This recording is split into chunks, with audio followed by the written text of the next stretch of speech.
Hi, I'm Brett Gaylor, the director of RIP, a remix manifesto. So if you downloaded this film from ripremix.com, thanks, and I hope you made a contribution. If you didn't, it's okay, we're not going to send any lawyers after you, but we just want to let you know that you can download this film and pay what you want at ripremix.com. It goes a long way to help support the people who made the film, as well as those who are making sure it gets out there.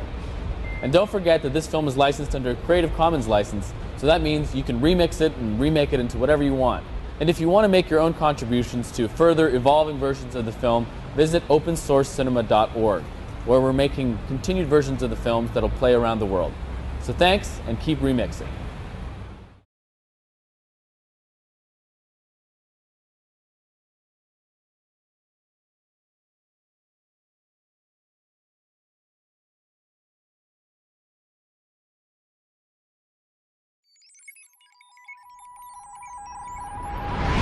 Today we're going to create a mashup, a fun and adventurous way to make something fresh out of something stale. And we heard girl talk. On the aesthetic and legal margins of music. When you experiment with cut-ups over a period of time, you find that some of the cut-ups seem to refer to future events. Stop at random and cut in a phrase. Now, how random is random?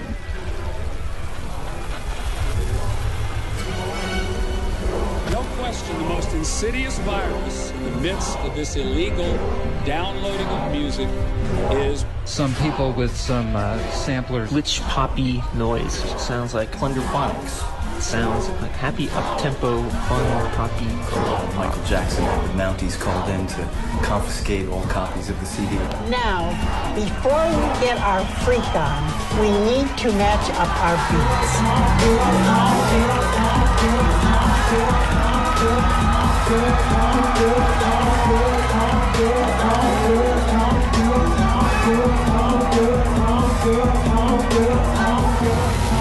Cleveland, what's up? Make some noise!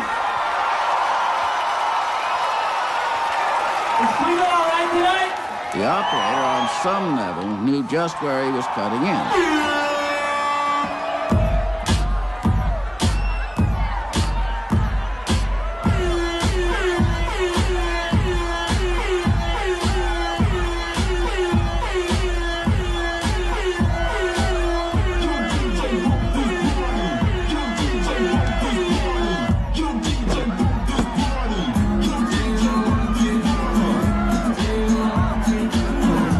Let's stop and play a game. See if you can tell me the author of this song. Well, come on, let me show you what it's all about. Come on, let me show you what it's all about. Come on, let me show you what it's all about. Let me show you what it's all about. If you guessed the Jackson 5, you'd be wrong. Try again.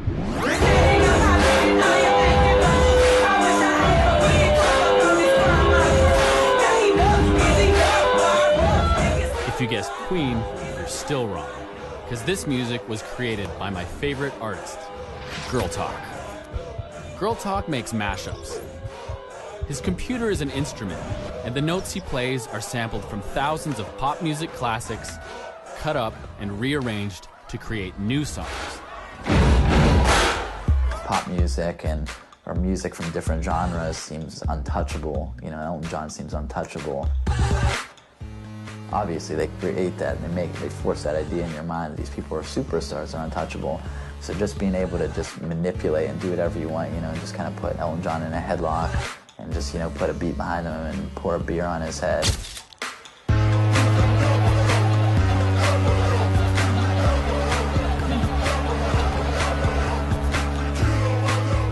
Whether or not you think this music is original isn't the point, because the rules of this game don't depend on who made the songs. They depend on who owns the copyright. And according to the people that do, sampling even a single note is grounds for a lawsuit. That means these kids should not be dancing.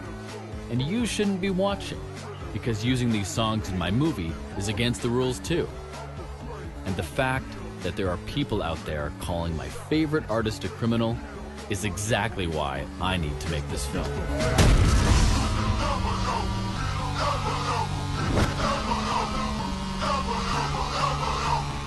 This movie is about a war. A war over ideas. The battleground is the internet.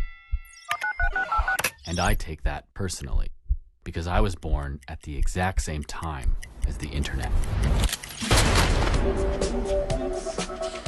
I was born on a small island off the west coast of Canada. My parents were trying to get away from the world, but like all kids, I wanted the opposite. I wanted to connect back. Luckily, the creators of the internet thought the same way. This computer would talk to this computer, sending a message first to this computer and forward it on to this computer, thereby acting as a relay. Millions of computers were connected and evolved into one perfect machine, designed for a single purpose: sharing information.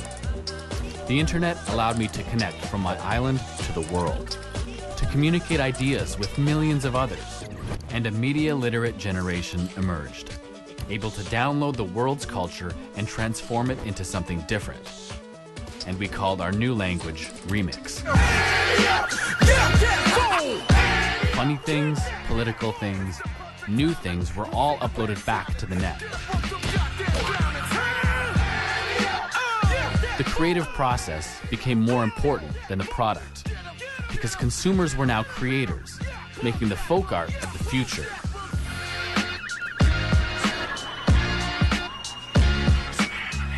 But the people who owned the culture that we remixed, they represented the past, and they declared war. They didn't see a great library or an information superhighway. They saw a supermarket, and they wanted to get paid. For these people, ideas are intellectual property, locked up until purchase. They use infinite money, corporate lobbies, and lawsuits to protect their property. Let's call this side the copyright. On the other side are those who want to share ideas. We'll call them the copyleft. These people believe that the public domain must be protected to ensure the free exchange of ideas and the future of art and culture. These are the people I've traveled the world to find.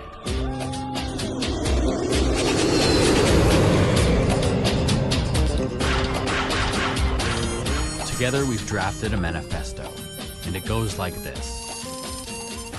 Culture always builds on the past, but the past will always try to control the future.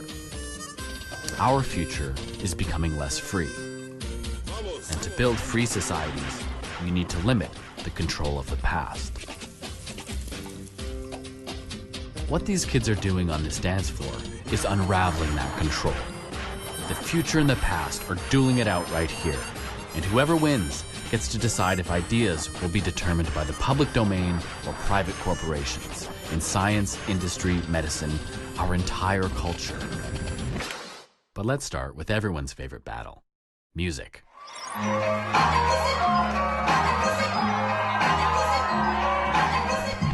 Remember Girl Talk? He knows a lot about intellectual property, because by day, he's an engineer who samples biological data. By night, he tests how people's biology reacts to his musical data.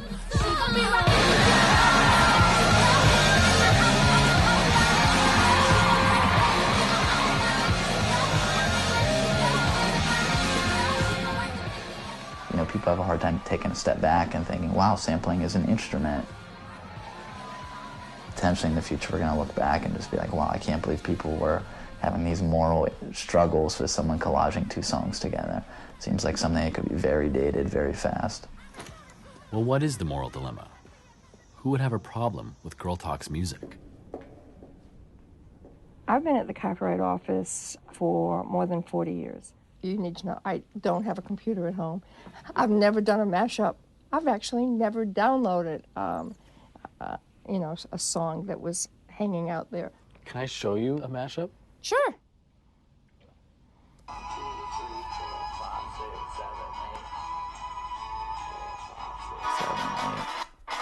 So I'll just grab any one of those, paste that into a new window. Elvis Costello radio. So if I just highlight the first kind of percussion hit, so if I put 0.25 seconds of it there, then paste 0.125 seconds of it, which is half of that, and paste to 0.25 seconds again. So this is 1 second now, and this should be on a rhythm. Put in 0.125 seconds of silence, put it twice, so it's 0.25 seconds of silence, and paste to 0.25 seconds again. Oh my God. Paste to 0.125 seconds. This is a lot of copyright infringement. So Well, this is 1 second no, I'm now. just amazed at what he's doing. So I'm just taking his notes and rearranging them. I'll put in the minimal version.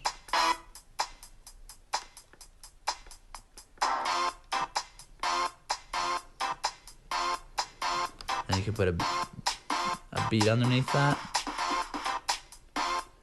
Then I'll put in the extended version. And they're kind of layering over each other so you can hear the ones that fit with each other. And I could slow either one of these down, so if I wanted to go, or speed them up, so if I wanted to go this, twice the speed and increase the pitch.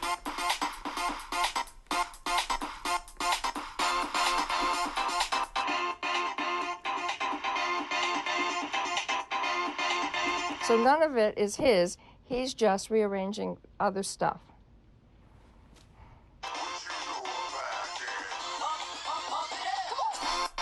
So that pretty much sounds nothing like that original song, and I would say that's roughly the equivalent of, you know, taking a familiar Beatles melody on your guitar and rearranging the notes and putting a new guitar pedal sound on it and calling it your own song. It's taking something that was and turning it into something that it wasn't. There's a gazillion copyright questions that it'd be a great exam question for a copyright law class. The answer will always be, it depends, and in part it depends on whose it is and how upset they are. Wouldn't there be something to be said that his creativity is being limited? No. No? His creativity isn't. You can't argue your creativity when it's based on other people's stuff. Well, why not? Girl Talk's music is obviously creative. Remember the Manifesto? Culture always builds on the past. And it didn't start with Girl Talk.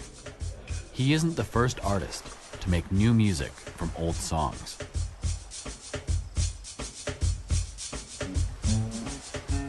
I get later in the evening, child, I feel that I made that blue up in 38. Tell me a little of the story of it, if you don't mind. Well, I just felt blue. The song veiled into my mind and come to me just like this song. And I started singing and went on. Do you know, is that the tune for any other blues that you know? Well, this song come from the cotton field, and the boy went to put the record out around the joint. Did you know the tune before you heard it on the record, though? I knew the tune before I heard it on the record. Who did you learn? I learned it from Son House.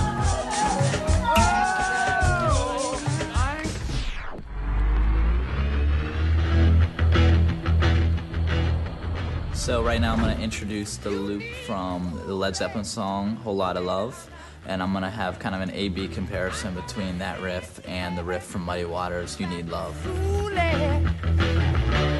Way down inside. Baby, way down inside. Woman, you need love. I know you need love. You just gotta have some love. This may be my last time. This may be my last time, children. Maybe the last time, I don't know. Oh no,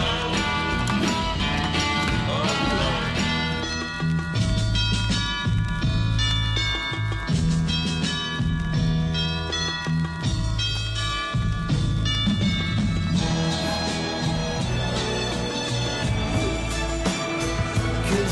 It's a bittersweet symphony that's life. Trying to make ends meet. You're a slave to money, then you die.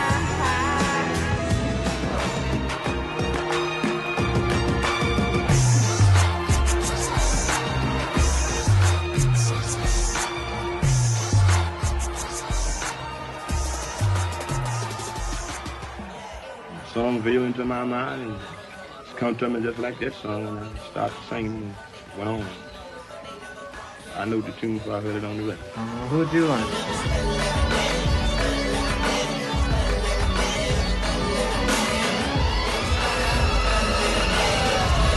So if artists build on the work that came before them, then a healthy public domain is essential to creativity.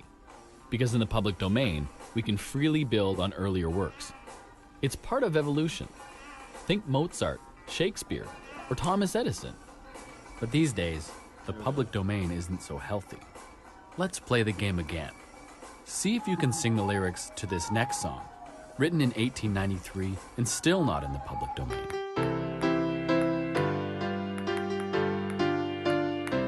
If you so much as hummed that, then you're a copyright criminal. Because to sing it in a theater, restaurant, or any other public space, the law requires you to pay royalties. But you wouldn't be paying this money to the two sisters who wrote the song, because they died a long time ago. You'd be paying Warner Chappell, the world's largest music publisher. The song makes them millions of dollars a year in licensing revenue. So what do you think would happen if Girl Talk and I were to ask permission to sample from the people who own the history of music? That's good, dude.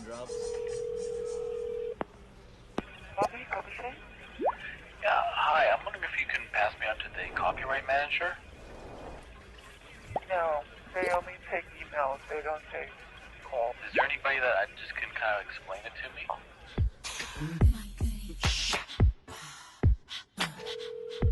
Hey. Hi there. Oh, hi. How are you? I'm good, thanks. Yeah, I'm making a documentary film, and one of the characters, he uses a lot of different samples in his music. Okay. Do we have to clear that for a film as well? Has he released his CD or recording of this music? Should I hang up? Alright, well, it's very possible that he has not cleared the samples through us. He's legally not allowed to use any of these songs unless he clears the samples through us first. So let's do the math. This Girl Talk song crams 21 songs into 3 minutes. Each title is owned by an average of 4 corporations who want at least $2,500 per sample. That makes $210,000 just for the publishers. The recordings are owned by labels, another $52,000.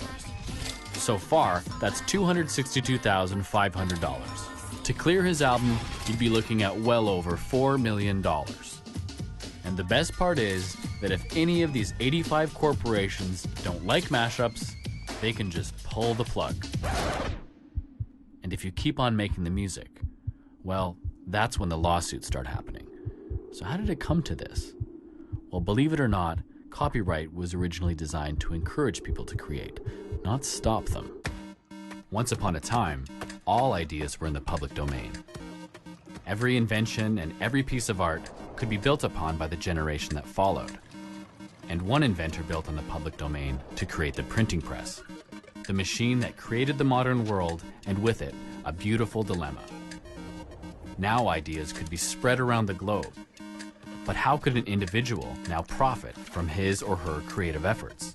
The solution was the first copyright law. The Statute of Anne gave authors exclusive rights to their work, but the law was meant to be a balance between the rights of authors and those of the public. So after 14 years, the work fell into the public domain and anyone could copy it. But over the years, people kept inventing newer and better copying machines, each disrupting the business model that had come before. From the player piano to the radio to the VCR, each technology originally copied ideas without paying the copyright holder. The solution was always a balance. lawmakers ensured the right of the new technology to innovate while maintaining the right of authors to still get paid. By 1998, the music industry was raking in over $13 billion a year. And that's when an 18-year-old college dropout invented Napster, a program that transformed the world's computers into a peer-to-peer music sharing network. The record industry realized that in this future, they would lose control. So when Napster offered to pay $1 billion in exchange for a license to allow their users to keep copying, the record industry refused to evolve, parted with history, and started suing.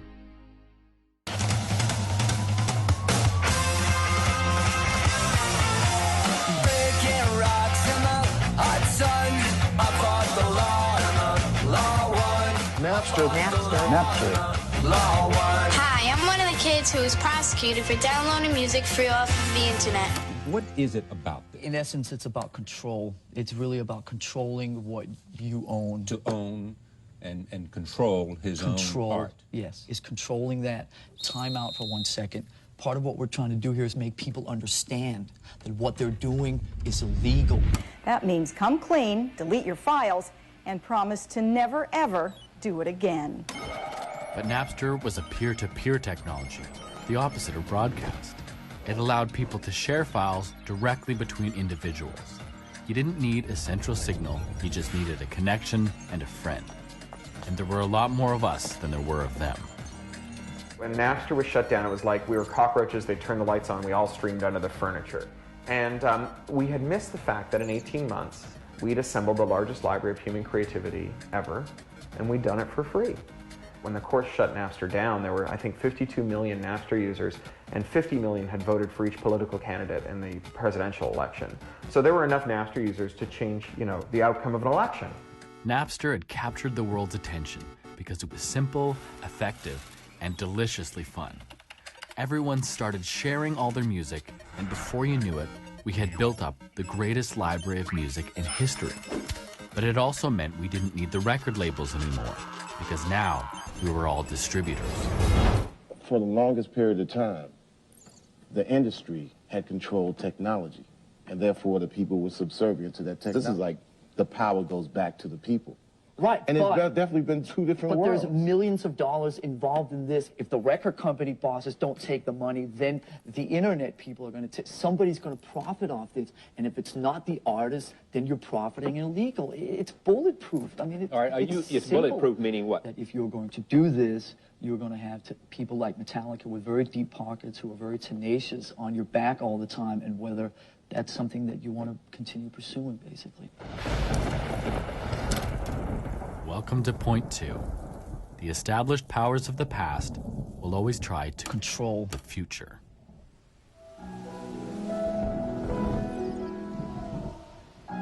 We received notice from the attorney that there's been illegal activity on our computer. She was representing, of course, the recording industry.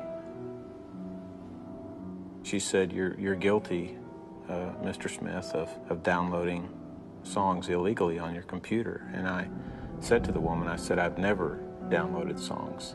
And she said, well, someone in your household must have. And I said, perhaps. I said, you have to understand my computer is our family computer. And on any given Friday or Saturday night, my child would have maybe dozens of friends over. And at that point, she said, well, we will send you a form, and you can implicate your child. I'm Don Smith. I'm a pastor and a ministry consultant from McKinney, Texas, in the Dallas, Texas area, and I have been sued for copyright infringement.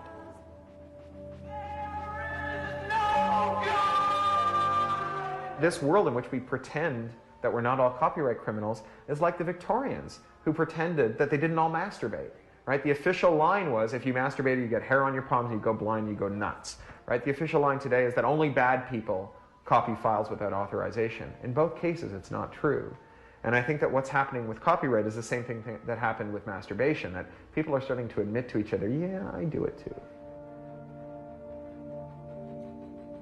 But at the same time the law made 52 million people copyright criminals, one lawyer was launching a movement to set them all free. His name is Lawrence Lessig. He's the guy who wrote the manifesto that inspired this film. The one thing that's absolutely clear is that there's no way to kill this technology. We can only criminalize its use. We can't stop people from taking culture and remaking it in a way that expresses their ideas differently. We can only drive this creativity underground.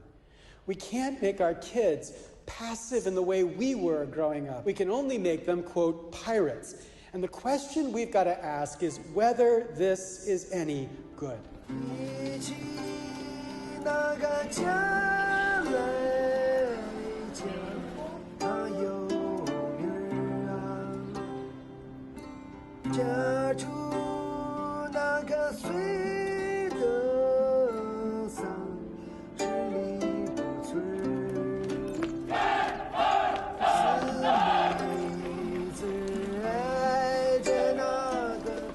Lessig has been traveling the globe for over a decade, sounding the alarm on his own country's copyright policy.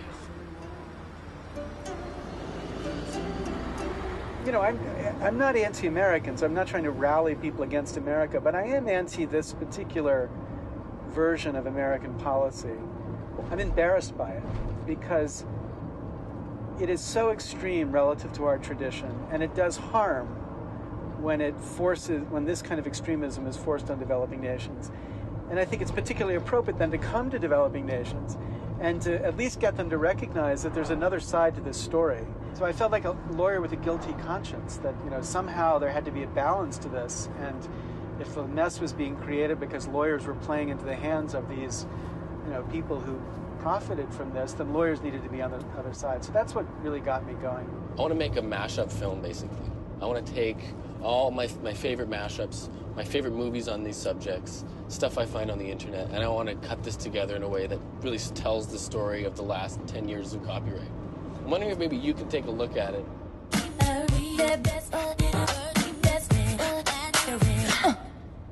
Yeah, that's fantastic. It's totally illegal.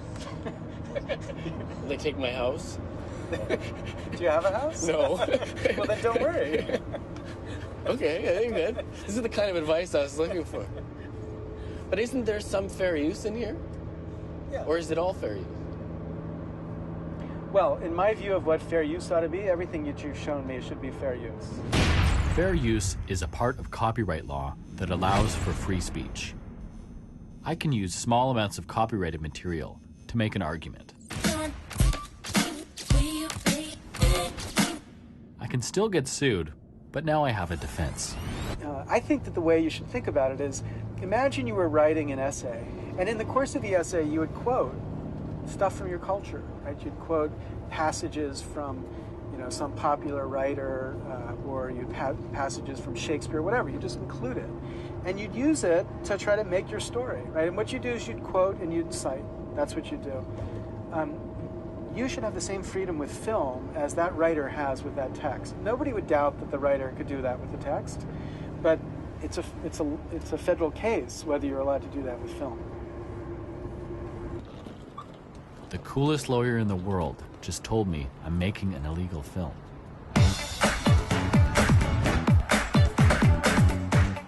If I want to use this Girl Talk song, I would need to ask dozens of rock stars and get permission from the Warner Brothers. But there's no amount of money in the world that would convince the music industry to allow me to use their own music to criticize them. If it were up to them, you wouldn't be allowed to hear anything. Generate silence. Okay. So how do I make a mashup film without playing a mashup? My one hope is fair use, because I am making a point. My point is that copyright is out of control. It's been manipulated for profit at everyone's expense. This is a global issue, so the debate shouldn't be limited to just me or a bunch of lawyers and lobbyists. Why not enlist the world's remixers to join the discussion?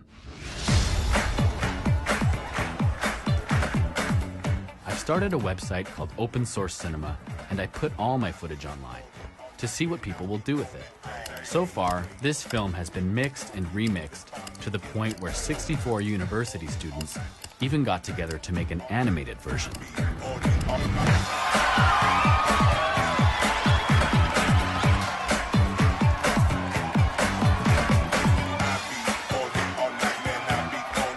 So now I've got a posse, and we're creating this movie together. Whenever you see this sign, you'll know that this piece of video came from someone else. Maybe it came from you. These are communities. They're being created by the opportunity this technology makes available. And these communities engage in a kind of conversation, each one taking what the other had done and adding to it, mixing it and changing it, and engaging in a creative act. Hello. Yes. Hello. And my community taught me that the remix game has been going on for a long time.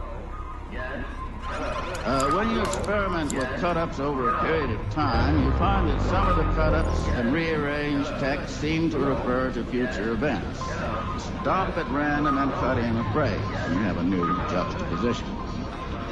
Now, of course, this procedure on the tape recorder produces new words by altered juxtaposition.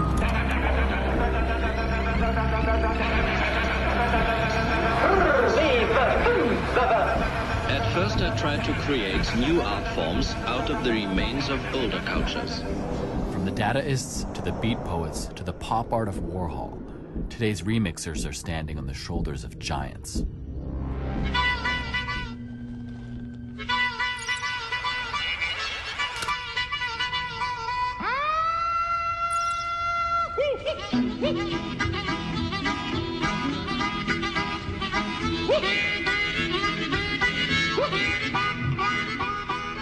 The importance of this remix has nothing to do with the technique that each of these videos demonstrates.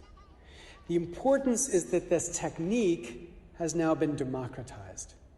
This remix gives anyone with access to a $1,500 computer the power to say things differently. Imagine yourself heaven. It's easy if you try. No hell below us. Above us, only sky. Imagine all the people living for today.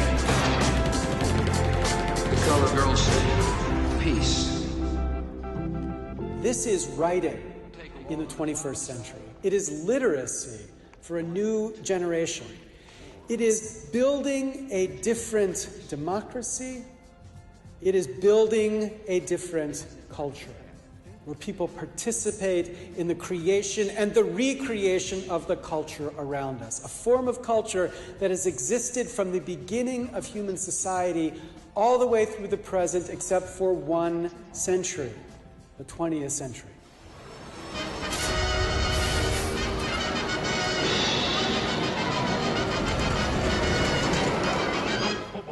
Well, if you were born in the 20th century like I was, you're probably familiar with the song you're listening to. And you probably grew up watching the creations of Walt Disney. I love this stuff. And so does Cory Doctorow, who's probably one of the only copyright activists in Mickey's Club. Who's the leader of the club that's made for you and me? M-I-C-K-E-Y-M-O-U-S-E. Ultimately, what this is a ride about is about glorifying piracy. They have a great gift shop when you get off that's all full of pirate stuff. I always walk in and I go, man, all this stuff makes me want to download a movie. I'm a big fan of this man, Walt Disney. I'm a big fan of his work because his greatest works demonstrate beautifully how culture builds on the past. What Walt Disney did, better than perhaps anybody else, was to take works that were in the public domain and updated it and made it relevant for our age. Real boys?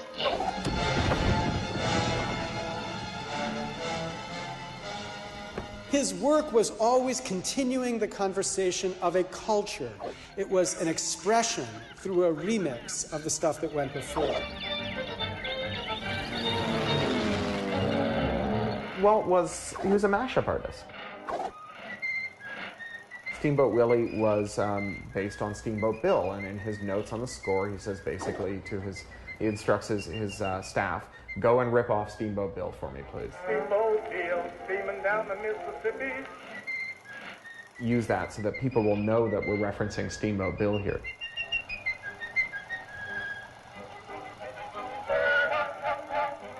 Mickey was meant to be a stand-in for every person, to be a kind of generic, everyman. And so I think that we were told to identify with Mickey. And when you're told to identify with Mickey, you sometimes do.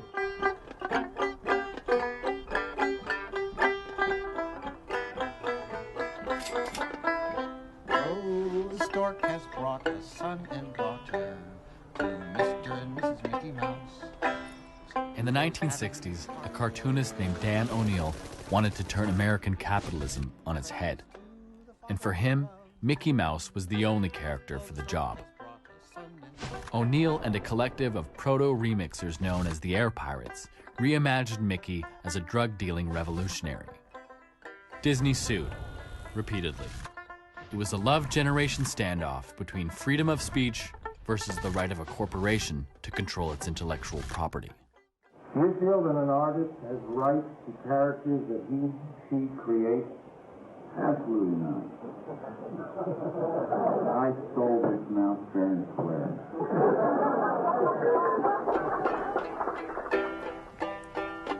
I always get what I want. Oh, I always get what I want. 'Cause I whine all the time. I got you something at Disneyland. What do we got? Oh, how nice. Hey, this is great. You should use this in court. Well, yeah, I did put in one of these things in court. They had for $1.25 how to draw a Mickey Mouse, it said on it. I mean, you guys want to tell me how to do this. This is the 1950s CIA mouse, see? See, this is 1928 Steamboat Willie. This is the real mouse here. And they weren't using him. And then when we used him, they went back to him like a shot. They right back to him, oh boy. And they put this image into everybody's mind. So basically, we have a mouse disease. Artists inflicted with this impulse to draw your stupid mouse. Despite multiple trips to court, O'Neill couldn't stop drawing Mickey. He formed a remix terrorist group called the Mouse Liberation Front, enlisting cartoonists around the world to draw their own Mickey. Disney finally hauled O'Neill to the Supreme Court, whose unanimous decision, 9-0, was that the Air Pirates' use of Mickey Mouse was not fair. They had taken, quote, too much. So I had all the underground dope lawyers of the 60s all around, so they didn't know anything about copyright. I mean, that's Mickey Mouse, but everybody knows that's not Mickey Mouse, because Mickey Mouse wouldn't do that. But why go after Mickey? Why did you? Well, because Mickey, I would have gone after Popeye. I would have gone after Little Lulu. I would have gone after anybody who was paranoid enough to attack everybody on sight. It wasn't about Mickey Mouse. It was about that Disney sued everybody for just looking at them. All of a sudden, this is really silly. Alrighty then.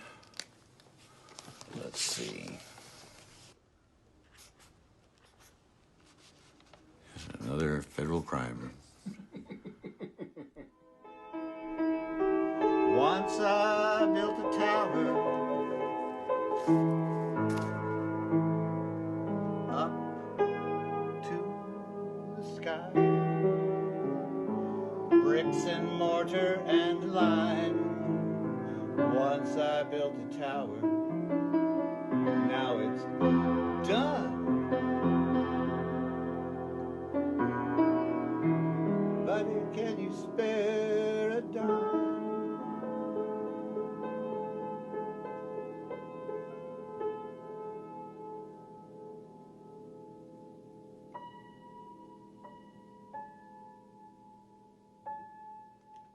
Now, after Walt Disney Corporation changed. It's no longer the objective simply to create works and build on the past, Instead, it was also the objective to control Disney works, to make sure others couldn't build upon them.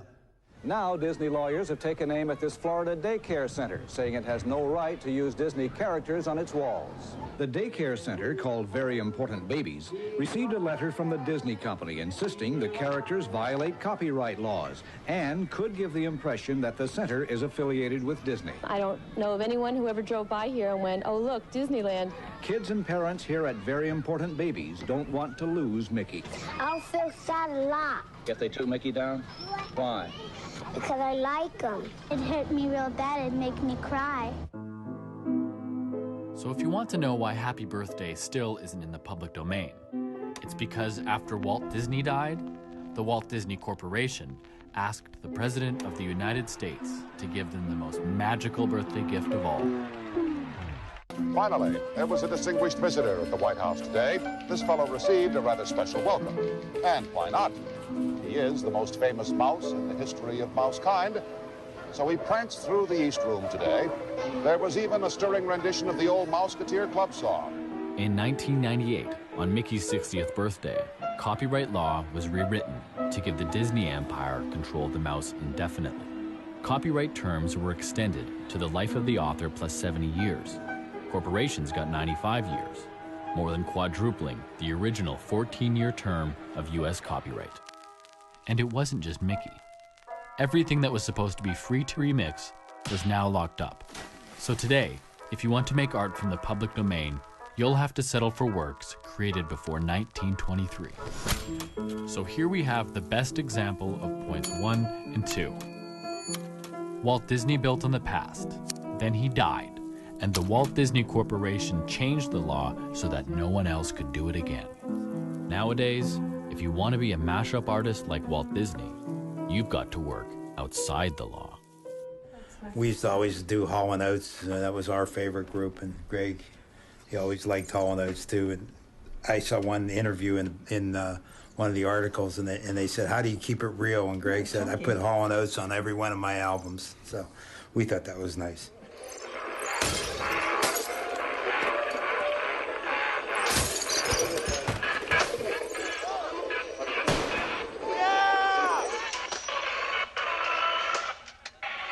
Well, there's me with my shirt off in high school at a joystick show. Oh, so there you go. That's way back. I told him keep this shirt on. I told him keep his shirt on too. Yes. Okay, Kendall. The shirt's not bad. It's keep the pants on. Sometimes it gets hot up there. Yeah.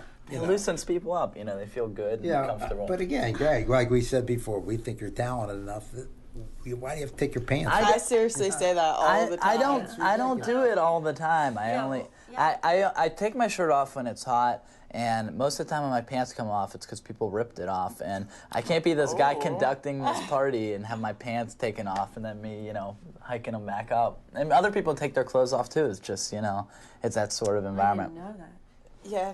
I think he's talented and very creative, but there's always that concern with the copyright.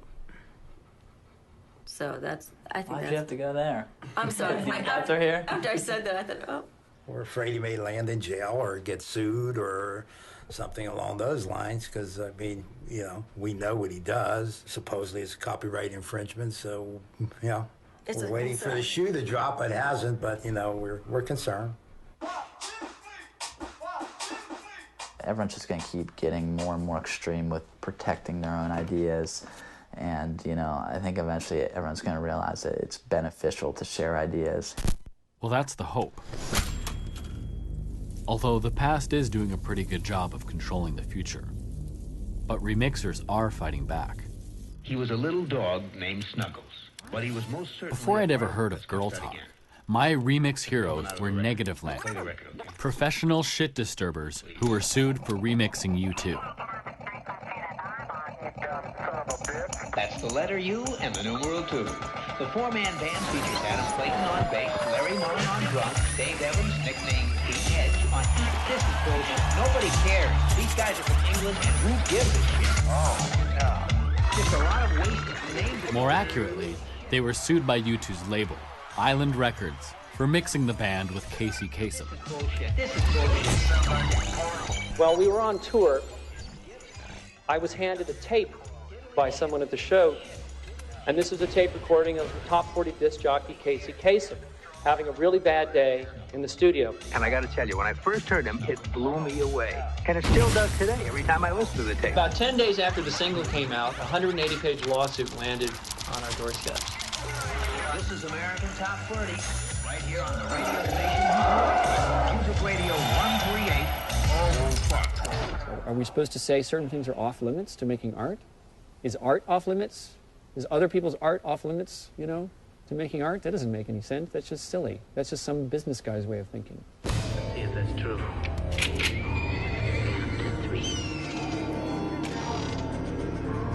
All the way up to 6. Negative Land coined a phrase to describe their take on remixing. They called it culture jamming. They wanted to use the modern media against itself, to critique the power it has over our lives. Gosh, what a...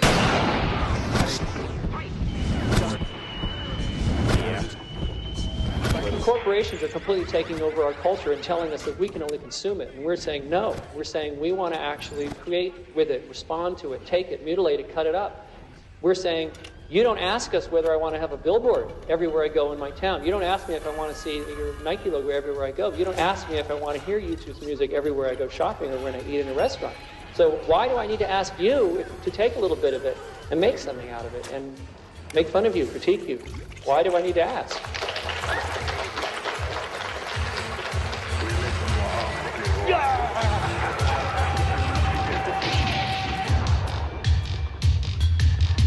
Guns. Hello? Well, the culture jammers, mouse warriors, and remixers of the world are up against one of the most powerful industries on Earth, big media.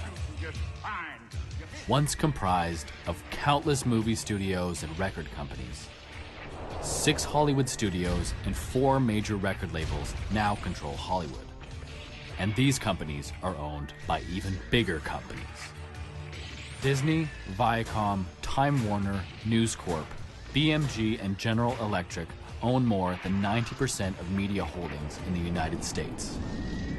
All these companies are represented by 2 lobby groups, the Recording Industry Association of America and the Motion Picture Association of America. Like it or not, this is who owns and controls our culture.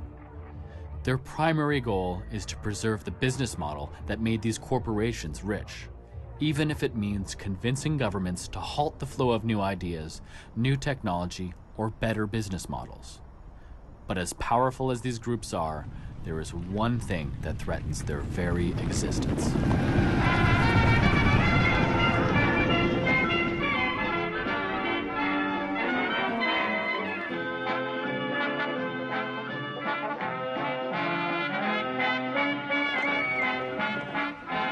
Yes, along with China and Russia, my home and native land was singled out as one of the world's worst pirate nations, and they sent their cops after us. Jackie and I are on a mission to stop piracy. We must stop piracy. Let's terminate it. It started when Arnie came to talk with Prime Minister Steve about an international crisis. People making bootleg DVDs with their camcorders. Jerseys. With the coming, we would like to discuss environment, trade, camcording that I talked about. Certainly there's a lobby, there's a concerted corporate lobby to make us appear as though we are somehow derelict in our international duties if we don't enact whatever the industry lobby throws on our desk and says, this is our wish list, you must make it happen. The wish list for Canada was simple: lock up culture. Which brings us to point 3. Our future is becoming less free. The thin edge of this wedge is technology known as digital rights management. Using this technology, the record and movie companies can prevent you from copying CDs, DVDs, and files to your computer. Rather than letting the law decide what you can and can't do, now some corporate software will decide for you. I just call it the urinary tract infection business model. Right? It used to be that, like with a DVD, with a CD or with other media, all the uses of it flowed freely and easily. But with the new regime for DRM, every new use flows in a small, painful, spurting drip.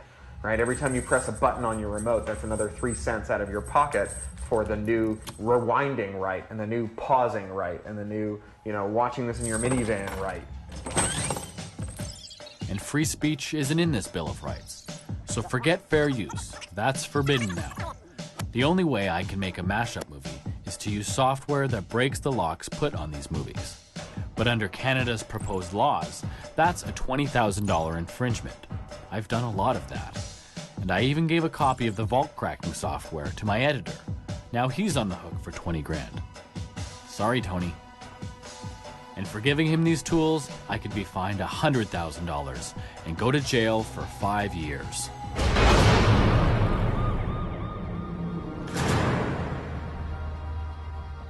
What we saw in the U.S. is that there was a real pressure to lock down every possible right.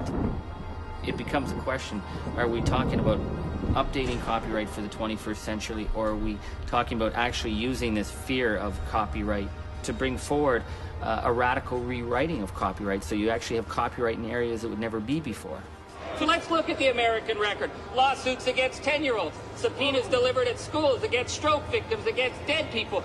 You can't put locks on your citizens. The Honorable Minister of Industry.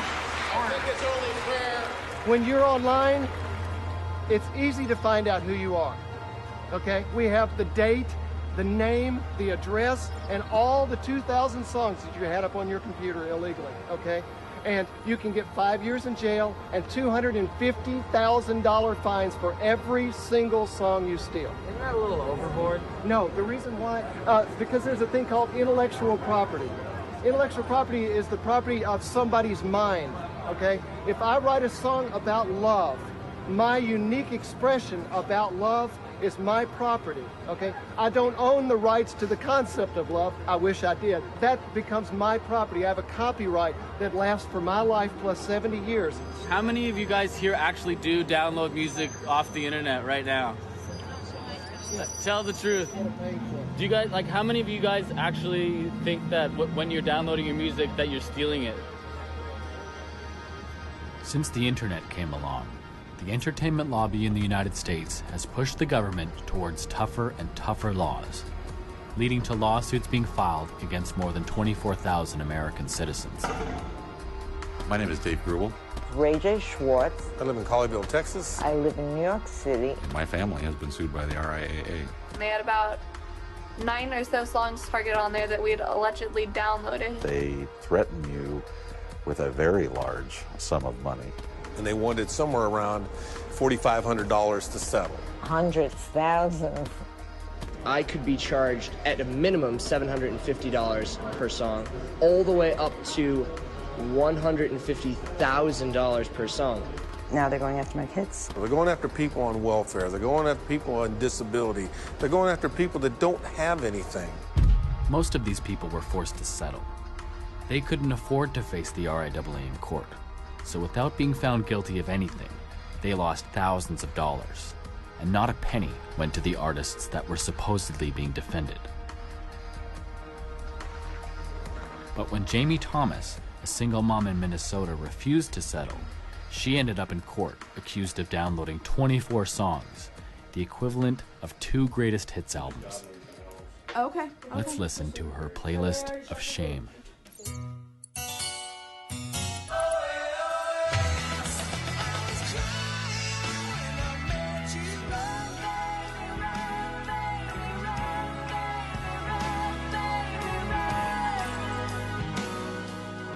The verdict was that I had infringed, that I was liable for copyright infringement for 24 songs, $9,250 per song, for a total of $222,000. They can take up to 25% of my wages to try and pay back the amount.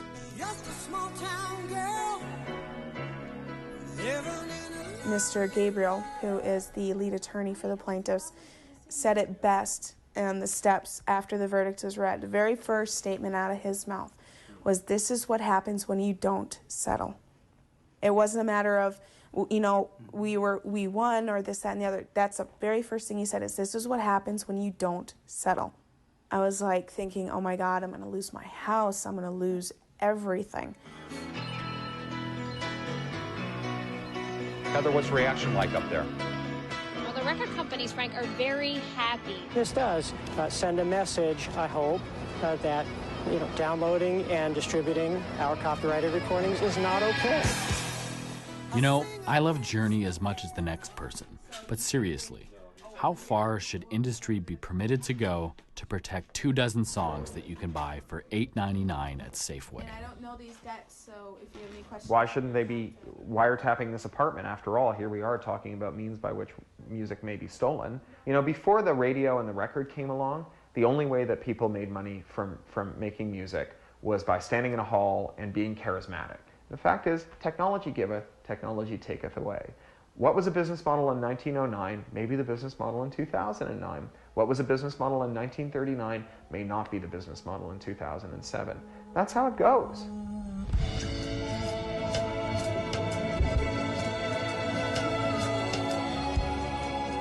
In 2007, the business model of music was completely rewritten. Radiohead, the biggest band in the world, left the record label EMI to release their next album on the internet. And they let their fans decide how much to pay for it.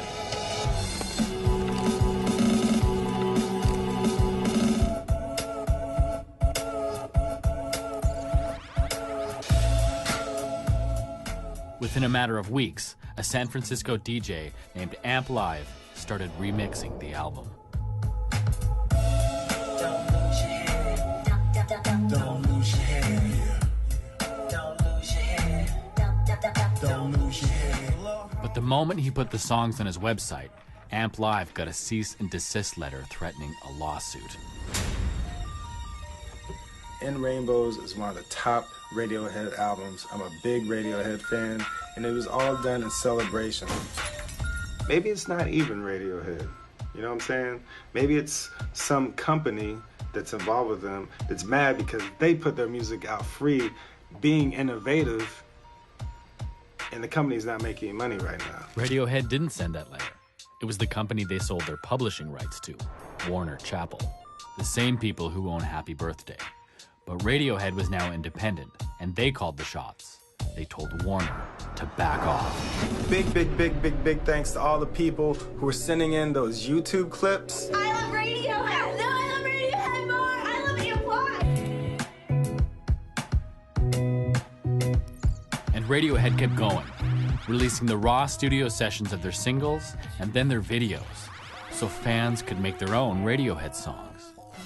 And just like that, the wall fell down between musicians, remixers, and fans. The music industry had refused to evolve, so we evolved for them. Hello, my name is Greg Gillis in this cubicle, and outside of here, everyone knows me as Girl Talk. It is Friday, and I'll be leaving in a few minutes to play in front of 400 kids who like my sample-based collage music. It's Friday night, and we're going to see Girl Talk. Show these titans, these music titans, these big-ass companies, show them where the real power lies at, man. It lies with us. Don't buy that shit.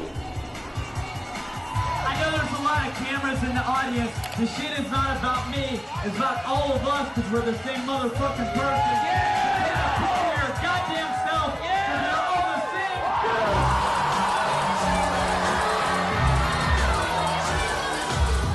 Things like my album, I don't think would get heard that well without the internet and MySpace.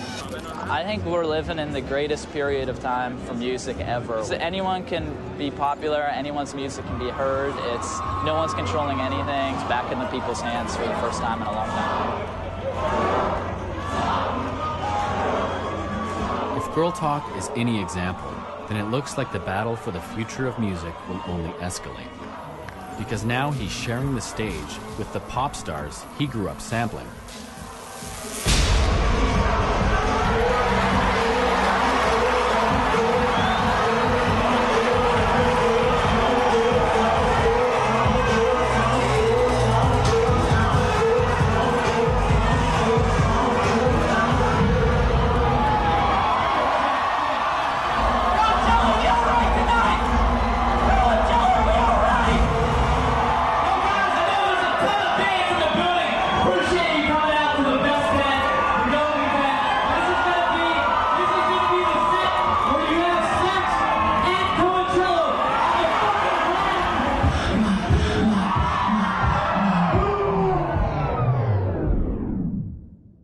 Sorry. I'd love to keep playing this music, but I can't. My fair use argument has expired. Remember the fair use game? The reason I get to play illegal mashup music is because I'm invoking free speech to make a comment. But I've already made my points about this music, so I can't legally justify showing any more. So I guess I'll have to play something from the public domain instead. It's too bad though, because this was a pretty sweet show. This one really got them going. He dropped AC/DC in the middle of the Black Eyed Peas. People were blogging about it for weeks.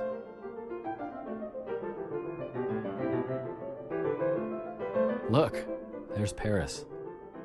It's official. Copyright infringement is hot.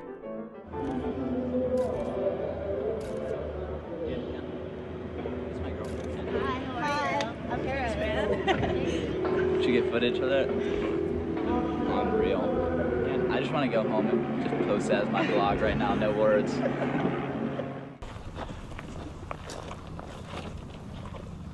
Seems really symbolic that it's like almost you won an award by being at Coachella. You know, it's like this is the 50 bands this year who got to do it. You know, it's just nuts to be able to play at the same time as the Chili Peppers or, you know, with at the same show as you playing while you're playing. It's a pretty weird situation, you know.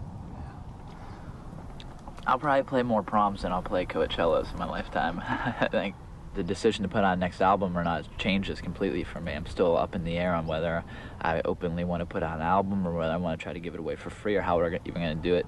I never thought about that before, you know, but now I'm not as quick to just put out an album because there's such focus on it. And I'm just trying to make the music I like to make, and if I'm not trying to get sued, I don't want to lose on. I'm about to quit my job, so I think it would be, you know, the perfect downward spiral for me to quit my job and put out an album and get sued out of existence. So, you know, I don't want that to happen. I just kind of want to keep. Right now it's great. Put out an album, people like it, get to tour. I just wish I could continue that without having to worry about laws.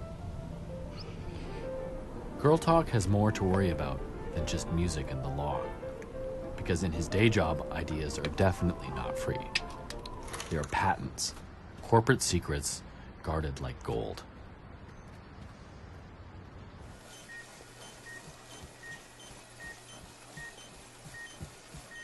My technical title is biomedical engineer.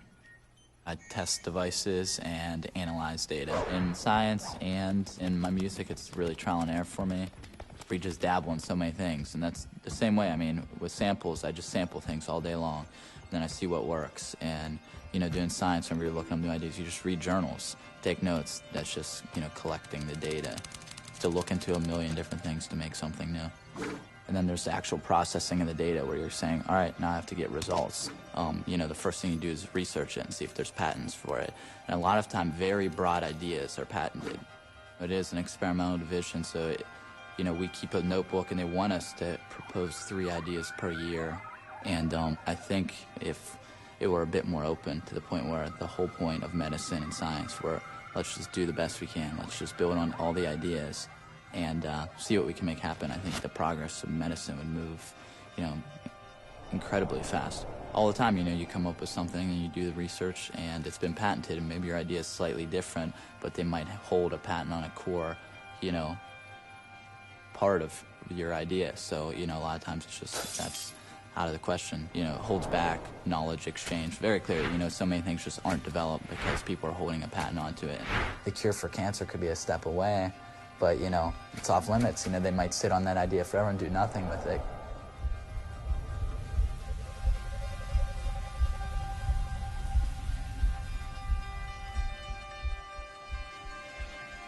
When I say culture is threatened, I don't just mean music and movies.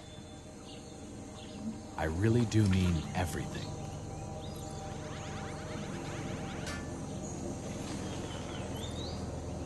The concept of intellectual property is addictive.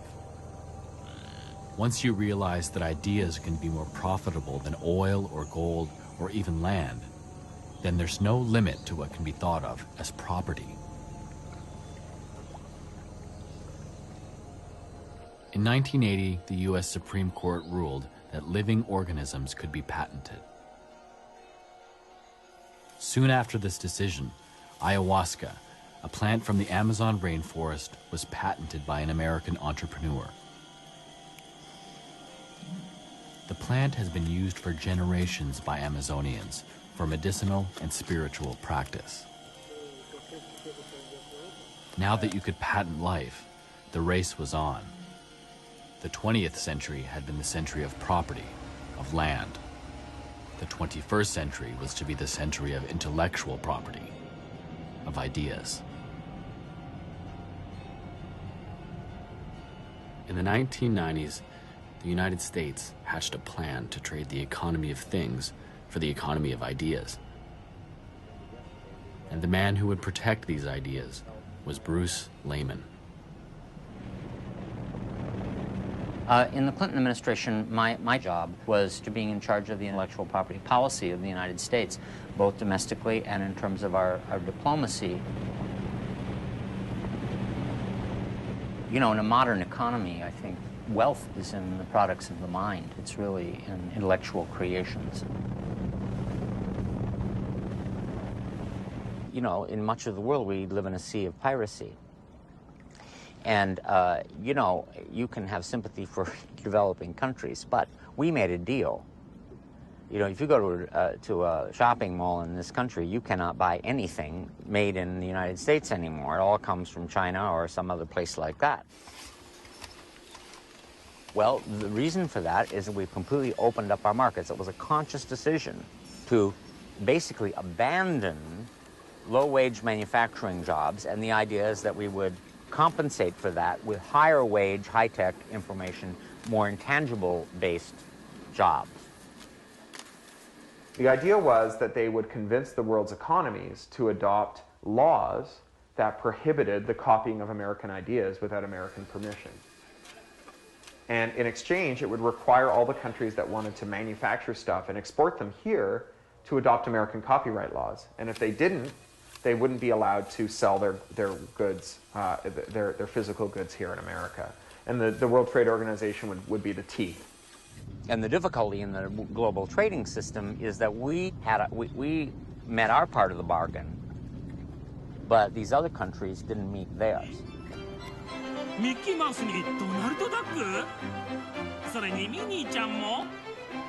一見おなじみのディズニーのキャラクターたち。 This knockoff of the happiest place on earth highlights a problem with the American plan. For better or for worse, the information age is all about copying ideas. シンデレラ城のようなお城にあの人気アトラクションそっくりの乗り物まで。米老鼠什么的有吗？没有是吗？我们是大耳猫，我们是猫，你注意一下。 I have to say that we're now more than a decade, I guess we're 12 years into our policies on digital copyrights. I feel that it also has not achieved the results that we wanted. ディズニーに行くのは遠いので、設計山遊園地に行こうと書かれています。 And so I'm thinking, you know, well, maybe we should have forgotten intellectual property rights internationally and gone for labor standards in the environment.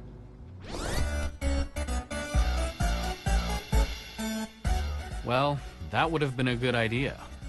But instead of pushing for fair trade policies, the U.S. is trying to build an economy that can't be built. Since enacting these policies, the U.S. trade deficit has nearly tripled. To top it off, the whole world is now stuck making criminals out of its citizens to enforce laws that can't be enforced. I don't know about you, but I'm ready for number 4. To build free societies, you need to limit the control of the past. When America was a developing nation after the Revolution and for its first 100 years, it did not honor any copyrights save those that were generated by American authors. So foreign authors like Charles Dickens were widely and enthusiastically pirated by the American presses, who used the proceeds from this to subsidize the printing of Mark Twain, a local author. And so the idea that Burundi or Brazil or India needs a copyright law like America's in order to compete with America is absolutely wrong. What American history has shown us is that what they need is a copyright law like America had in 1776.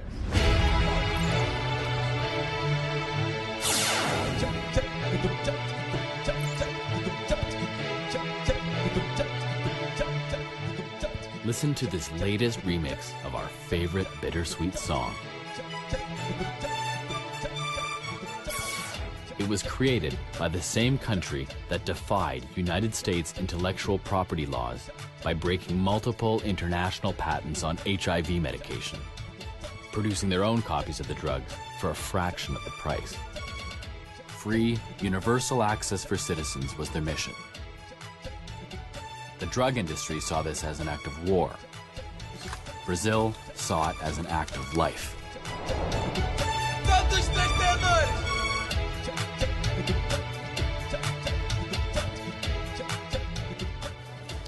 Brazil is fighting for access to drugs to fight AIDS for all its people.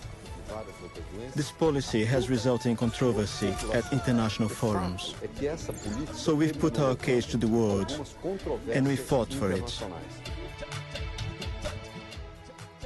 Remixing the art, science, and knowledge of the world's culture is second nature to Brazilians, and now it's government policy.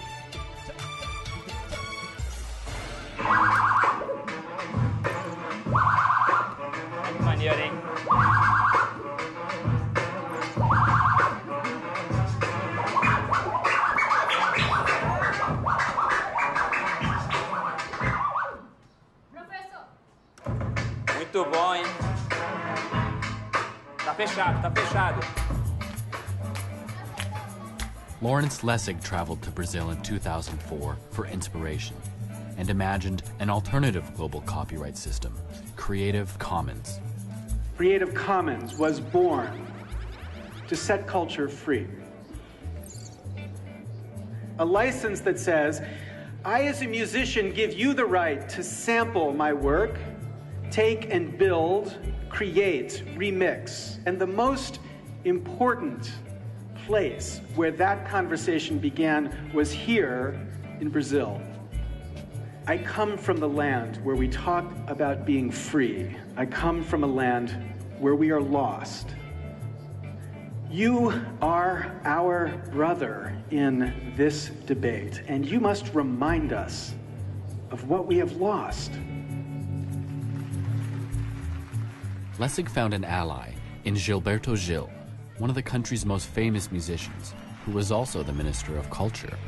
He's devoted his entire life to creating a society based on sharing.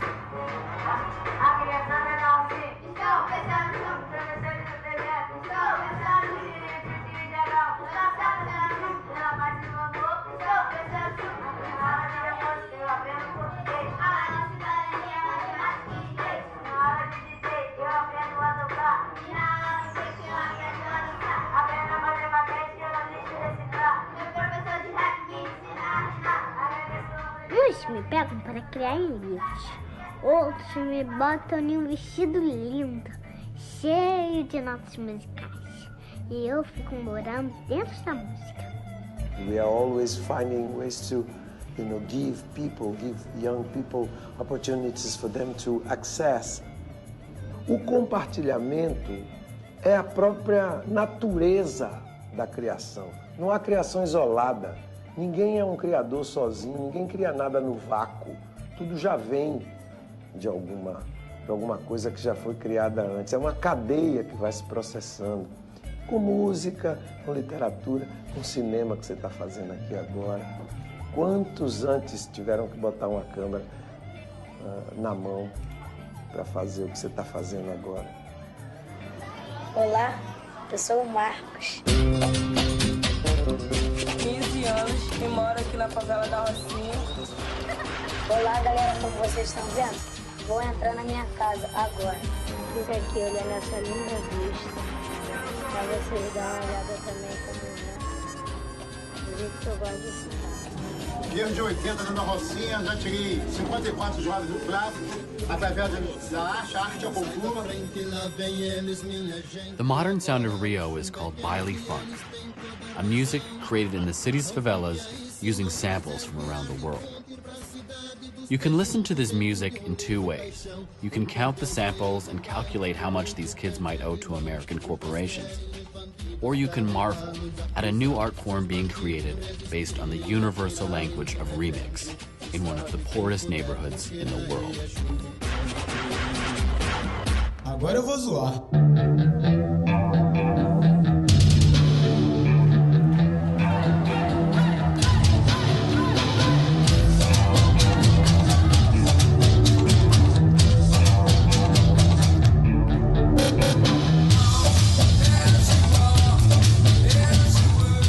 As pessoas falam em funk, pensam em James Brown, em Michael Jackson, em qualquer outra coisa, e nunca em um funk carioca. Porque a música foi se transformando, o que ficou foi o nome.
Por quê? Porque foi onde fez o caldeirão e misturou temperou e criou uma nova coisa.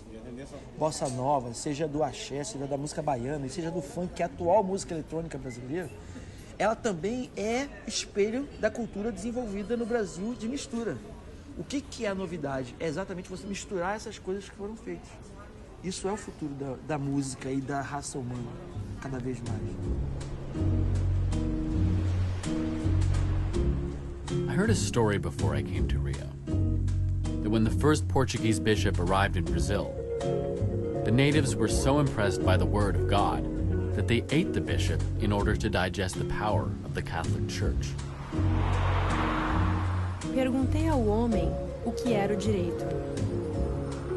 Ele me respondeu que era a garantia do exercício da possibilidade. Comia.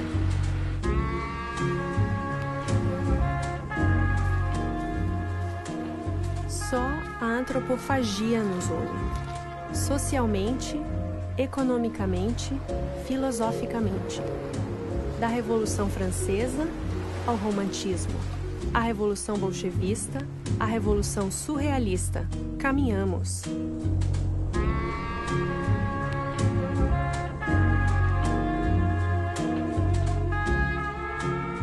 From a remixer's point of view, Brazil is leading us into the digital age. Here's a country fighting to overcome a legacy of violence, corruption, and inequality through innovation based on universal access to human knowledge and the freedom to build with it, with a balanced view of intellectual property and its relation to the public domain.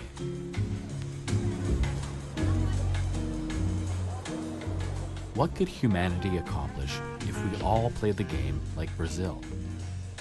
What diseases could be cured?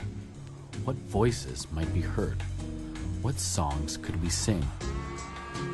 Given the chance, this could be what the whole world would look like. Or the world might look more like this. A completely private, incorporated domain. A world where in order to create, you need to beg permission from those who were powerful enough to lock up the ideas from the last century.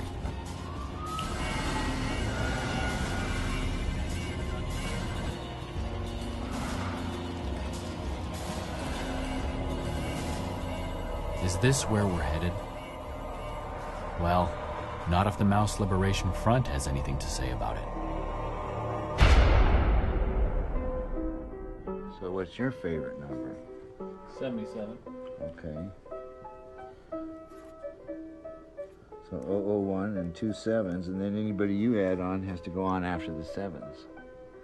And then after that, then nobody knows. No way to break it. This is how you got, this is what all the MLF members would do? Yeah, so we had 10,000 deep. The federales wanted the names of the MLF. They're only numbers and they're gone. Who knows? There you go.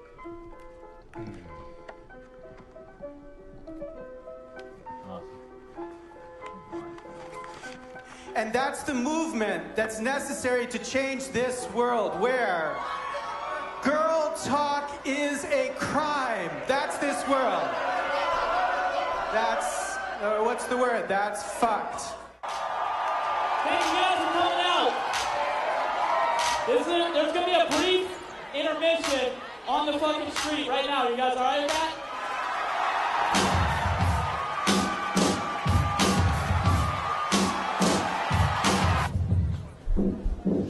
So here's the deal. The rules of this game are actually up to you. This is not a world made up of passive consumers anymore. That era is over. This world is made up of collaborators. We can create and share. We can change laws. We can act.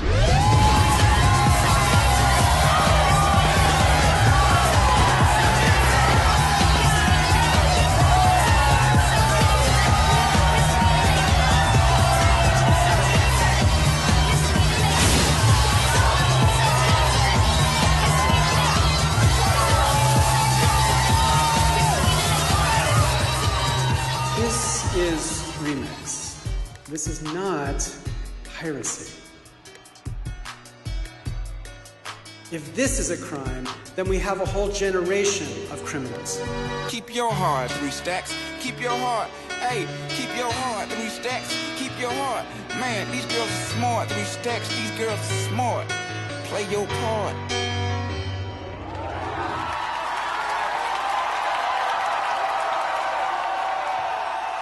Isso eu sapeco, às vezes fico quieto, mas todo mundo que olha atrás de mim é poeta.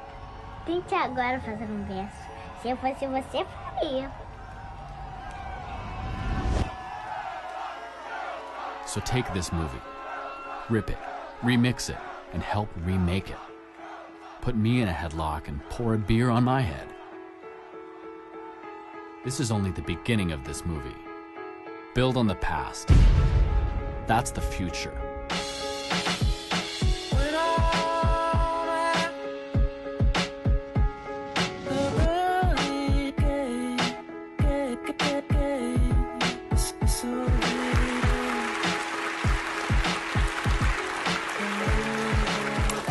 So what's the future? Nobody's going to own anything. It's just going to be you and Barack Obama saying the tractor belongs to everybody.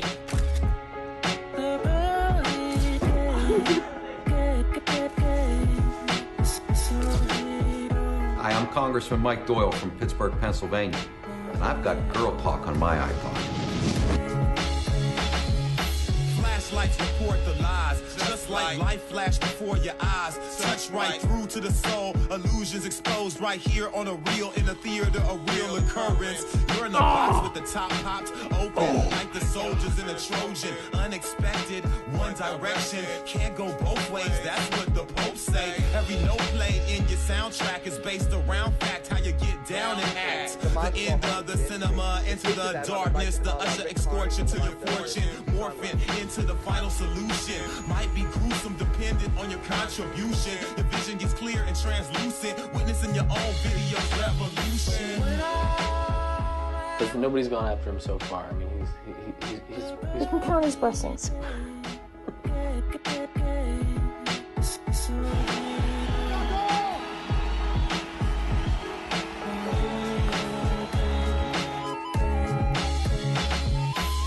Pictures moving fast, quick time format more than I asked. The big time transmit the past, and it's a glance here on the reel in a theater, a real appearance. I'm in a a place where the space makes way for wars like Obi-Wan and Vader. Play for a private screening. I'll be very angry and possibly litigious if anyone out there takes this interview right here and remix it. Remix it. Remix it. Remix it. Remix. Remix it. Remix it. Remix. Remixing is okay. Remix. Remix. Remix. Remix. With some great dance beat. With some great dance beat. With some great mix it. Remix. With some great dance beat. Never, ever, never, ever take anything of mine. Never, ever, never, ever take anything of mine. And remix it. Remix copyright laws. Remix. You can totally remix this. Remix it. Remix copyright laws. Remix. You can totally remix this. I'm fine with it. I do not give you permission. Just to make sure my point gets across, let me say it more rhythmically. I don't want to mix my words in a song to play in a club. That will make you grind, okay? Make you grind. Make you grind, okay? Make you grind. Make you grind, okay? Make you grind. Make you grind, okay? Make you grind. Remixing. I'll be very angry and possibly litigious. I was so enraged that I made a video. Hold jaw dropping, ear popping fresh. So jaw dropping, ear popping fresh. So jaw dropping, ear popping fresh. So jaw dropping, ear popping fresh. Well, within 24 hours, some DJ jazzy jerks out there had over on the internet with video remix over on the internet video remix over on the internet DJ jazzy jerks copyright laws. My lawyers sue by the syllable. Remix